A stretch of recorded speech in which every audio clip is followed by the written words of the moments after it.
Ya, jumpa lagi di channel YouTube Gusti Anom Official. Jadi khusus pada video kali ini kita akan membahas salah satu tim yang memiliki fans terbesar di dunia. Siapa lagi kalau bukan tim setan merah Manchester United. Jadi setelah beberapa musim yang penuh dengan drama, pergantian pelatih, mulai dari Louis van Gaal, Mourinho, Ruben Amorim ya, dan terakhir ini Michael Carrick ya, sempat juga Ole Gunnar Solskjaer ya, ya gagal juga. Nah ini Michael Carrick akan membuktikan bahwa mereka akan mencari salah satu yang hilang dari kepergian dari Ferguson, yaitu adalah kestabilan atau stabilitas. Nah menariknya musim lalu Carrick berhasil membawa Manchester United finish di posisi ketiga dan kembali mendapatkan tiket Liga Champion. Saat itu Bruno Fernandes tampil sangat luar biasa. Kemudian kabar baiknya Marcus Rashford tidak dijual, dia kembali ke klub. Ada tambahan 2 pemain di lini tengah, yaitu Yuri Tielemans dan Andre Santos. Ini untuk mengganti kepergian Casemiro ya. Nah, dari semua itu apakah memang ini sudah cukup untuk bisa membuat Manchester United ini kembali sebagai title contender atau tim yang menantang perebutan gelar Liga Inggris?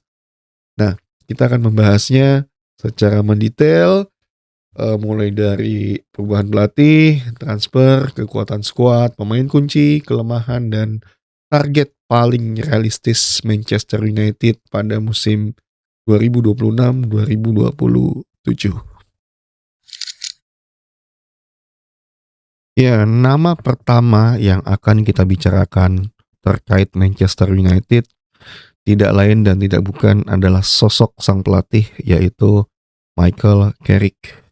Jadi di musim ini Carrick sudah menjadi pelatih permanen, bukan lagi sekedar caretaker ya. Jadi setelah berhasil membawa Manchester United ini bangkit di posisi ketiga ya, jadi Carrick ini mendapatkan suatu kepercayaan dari manajemen untuk bisa menjadi pelatih yang permanen. Dan ini yang sangat penting karena masalah Manchester United dalam beberapa tahun terakhir itu bukan hanya kualitas pemainnya, tapi masalah MU ini adalah masalah ketidakstabilan. Pelatih berganti, sistem permainan berganti, pemain bintang datang dan pergi. Jadi setiap pelatih yang datang itu punya filosofinya sendiri. Sehingga itu yang membuat pemain itu merasa bingung, dan setiap pergantian pelatih itu berarti pergantian cara atau filosofi permainannya. Nah sekarang Carrick ini datang punya kesempatan untuk membangun sesuatu yang bersifat jangka panjang. Nah kita lihat memang kalau kita lihat ya pendekatan Carrick juga ini memang terlihat jauh lebih pragmatis ya. Jadi Carrick ini tidak memaksakan satu sistem yang kaku, tidak juga hanya sekedar menguasai ball position, tapi intinya Carrick ini berusaha agar Manchester United ini bisa menang di setiap pertandingan. Ya ini yang menjadi suatu pondasi utama untuk Manchester United mengarungi musim 2026-2027.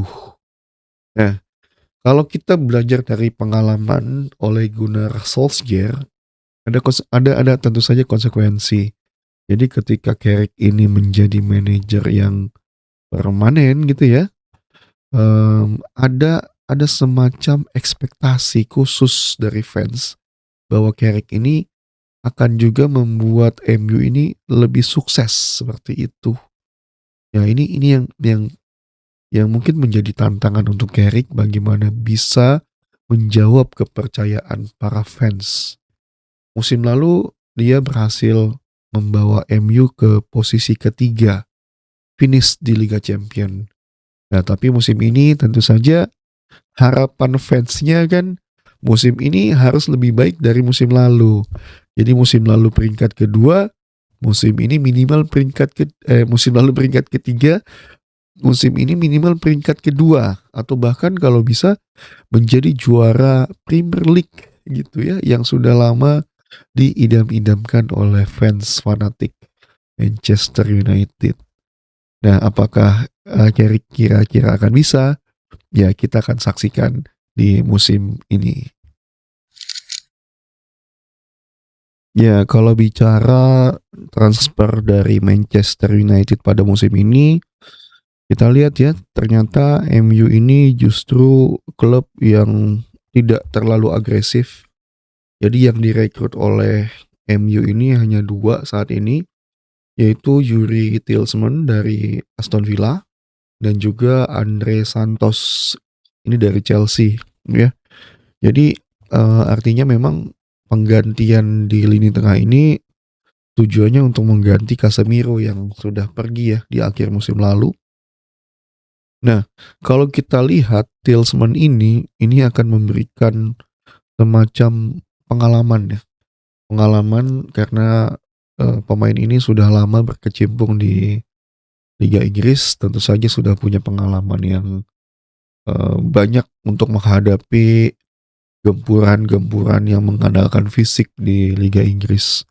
Nah, Tielemans ini juga punya kualitas untuk bisa mendistribusikan bola dan juga punya kemampuan tentu saja untuk mengontrol tempo permainan ya, dan ini sudah dia buktikan dalam Piala Dunia kemarin di timnas Belgia ya. Bahkan Tielemans pernah menjadi pencetak gol penentu saat itu ya. Nah, sementara pemain yang kedua Andre Santos ini menawarkan suatu energi fisik ya yang sangat kuat. Jadi bisa saja ini Andre Santos ini bergantian dengan Kobbie Mainoo ya. Nah, Andre Santos ini masih muda, punya potensi jangka panjang. Jadi keduanya ini bisa menjadi suatu kombinasi yang sangat menarik ya. Terutama kalau kalau dipasangkan dengan sang mega bintang Bruno Fernandes gitu. Nah, satu hal yang menarik adalah MU saat ini tidak memilih jalan untuk membeli pemain mahal ya, membeli pemain seharga 100 juta euro ke atas gitu ya. Jadi memang Carrick sendiri sudah menegaskan bahwa MU ini tidak berencana mengeluarkan uang hingga 100 juta euro untuk hanya membeli satu pemain saja. Jadi memang MU ini saat ini sedang mengalami keterbatasan finansial. Jadi total belanja MU yang saat ini sudah dibelanjakan itu total mencapai 85 juta euro untuk dua pemain ini ya, Tielemans dan Andre Santos. Ya, kalau kita melihat di sini artinya MU ini sudah mulai mencoba membangun skuad dengan pendekatan yang lebih terukur ya, gitu. Nah, apakah dua pemain ini cukup? Menurut saya belum. Ya, karena masih ada posisi yang membutuhkan kedalaman skuad. Contohnya di bek kanan dan bek kiri ya. Luke Shaw sudah mulai tidak stabil, konsisten, sering cedera juga. Kemudian pelapisnya Malaysia juga sama juga ya, rentan cedera. Di sayap kanan ada Diego Dalot, ini juga pemain yang tidak konsisten gitu ya. Untung masih ada Mas Rawi yang bisa melapis Diego Dalot. Kemudian di lini belakang ya, terutama lini belakang ya, yang masih butuh banyak pemain yang berpengalaman, karena lini belakang inilah lini yang paling rapuh menurut saya. Karena banyak sekali sumber pemain cedera MU musim lalu itu di lini belakang ya. Leny Yoro cedera, bergantian Matthias De Ligt, bergantian juga dengan Lisandro Martinez. Jadi MU mesti memiliki kedalaman skuad yang baik di lini belakang. Makanya memang semestinya MU masih belanja satu atau dua pemain lagi untuk bisa membackup lini belakang.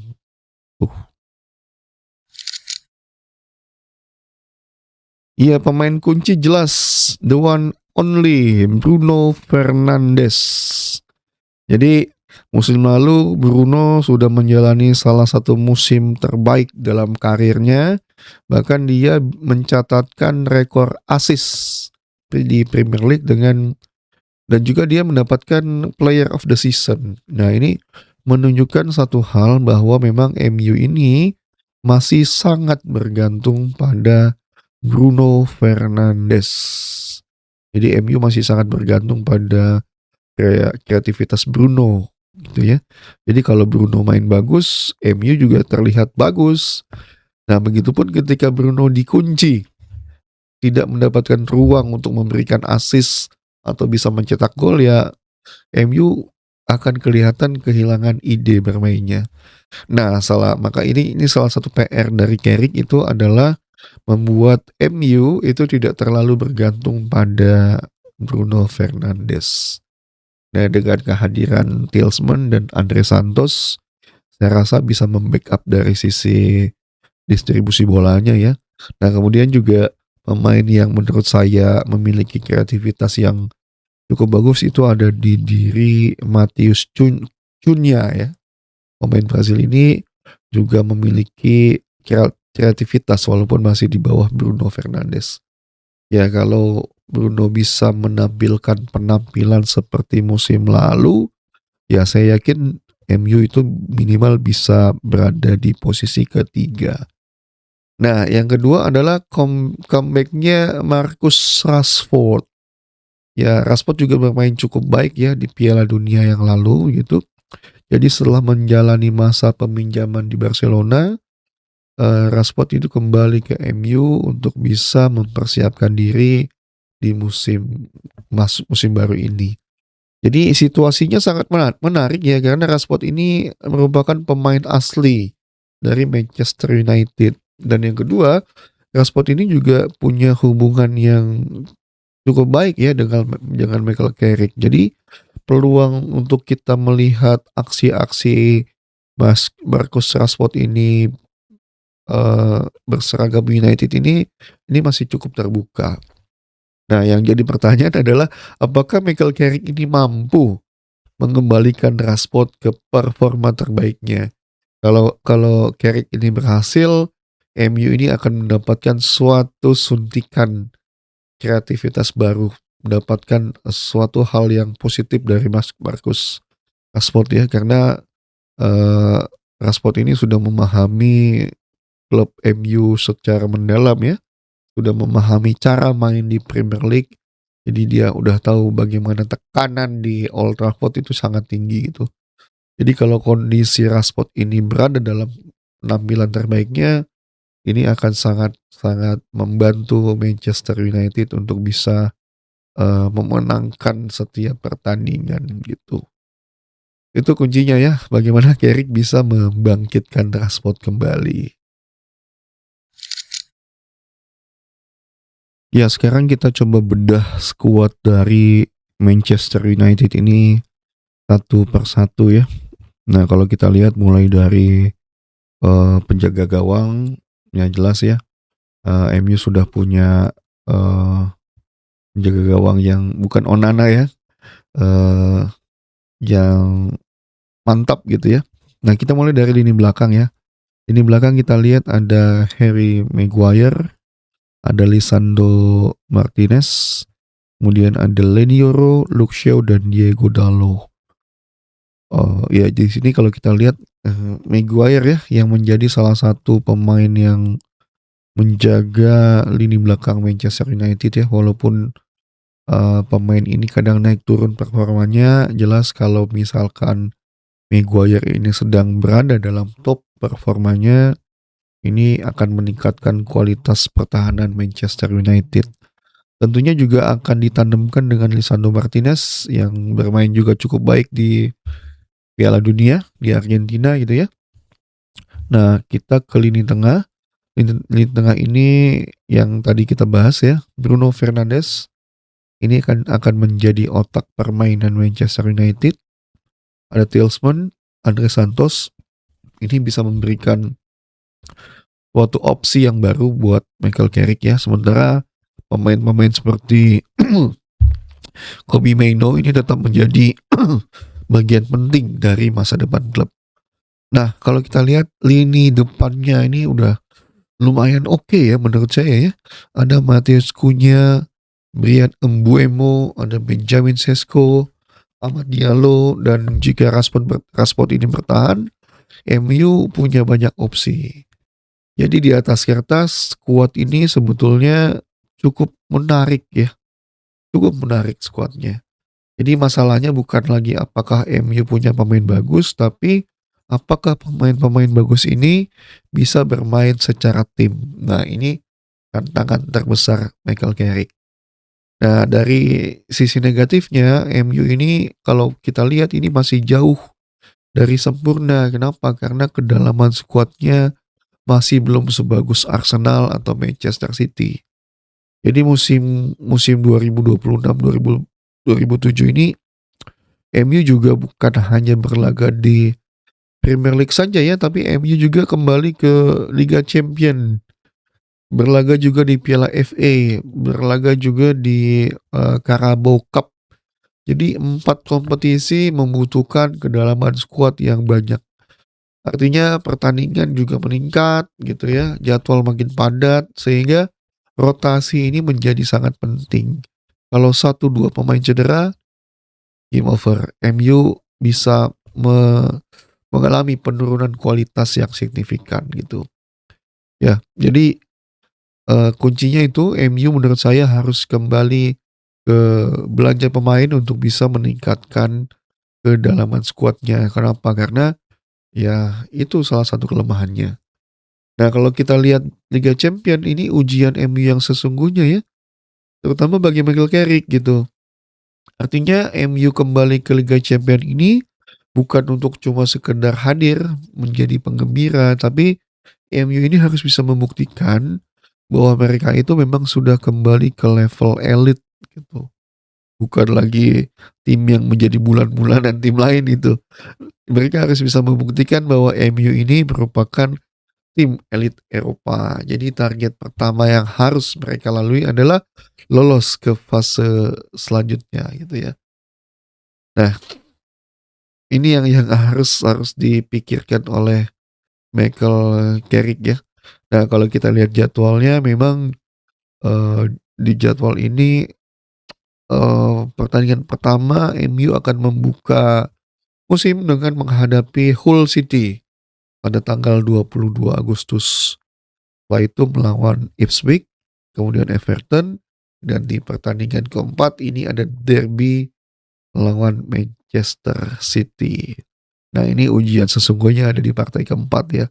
Apakah MU bisa mengalahkan City atau bisa menyapu bersih keempat pertandingan itu. Jadi kita akan lihat sama-sama. Jadi target realistis MU tentu saja menurut saya adalah berada di top 4 di posisi 4 besar. Artinya MU tetap harus bisa menjaga ketika musim lalu lolos ke Liga Champion, musim ini pun minimal lolos juga ke Liga Champion. Mereka nggak boleh keluar dari 4 besar.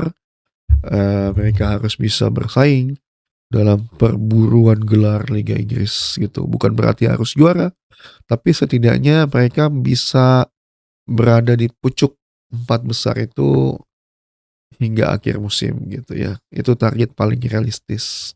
Dan kemudian target selanjutnya adalah bisa berbicara banyak di Liga Champion, bisa lolos fase grup dan bisa juga minimal itu masuk perempat final lah gitu. Oke, jadi kalau saya diberikan kesempatan untuk melakukan prediksi, saya belum melihat MU ini bisa jadi favorit utama untuk menjadi juara Premier League. Jadi realistis aja ya. Masih ada Arsenal, masih ada City, masih ada Liverpool, dan tim-tim lain seperti Chelsea dan Tottenham yang juga punya squad yang cukup mantap gitu. Jadi prediksi saya MU ini akan berada di posisi 3, 4, atau 5 gitu.